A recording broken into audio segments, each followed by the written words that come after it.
எல்லாரும் எப்படி இருக்கீங்க? ஆஹா சுமி கிச்சன்ல இருந்து நம்ம சப்ஸ்கிரைபர் வந்திருக்காங்க. அவங்க யூடியூப் சேனல் வச்சிருக்காங்க. அந்த நேம் வந்து மறுபடியும் சொல்றேன், ஆஹா சுமி கிச்சன். என்னோட கிச்சன் வந்திருக்காங்க. அவங்க நேம், அவங்க சேனல் நேம் கிச்சன். என்னோட கிச்சன் வந்துருக்காங்க. காலையில இருந்து நாங்கள் 200 kg பிரியாணி செஞ்சுருக்கோம். ஒரு சட்டியை வந்து பிரியாணி வந்து உடச்சு காமிங்க, நீங்க எப்படி மிக்ஸ் பண்றீங்க அப்படின்னு கேட்டாங்க. அதுதான் நம்ம பார்க்கணும். ஃபர்ஸ்ட் நம்ம என்ன பண்ணணும்னா, நம்ம வந்து வடி பிரியாணியில் வந்து கீழே அரை சட்டி கறி இருக்கும், அரை சட்டி ரைஸ் இருக்கும். ஃபர்ஸ்ட் ஒரு சைடோட ரைஸ் எல்லாம் வந்து இப்படி எடுத்து போகணும்.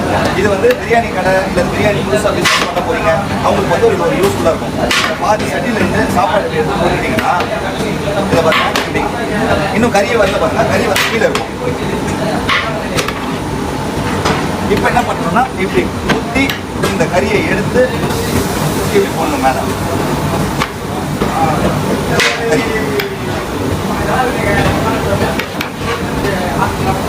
இப்போ இங்க இருந்து ரைஸ் இங்க காமிக்கிற மாதிரி இங்க இருந்து ரைஸ் மேலே பீஸ் வச்சு வச்சு வச்சு வச்சு எவ்வளோ மூட்டை சமாளிக்கலாம்.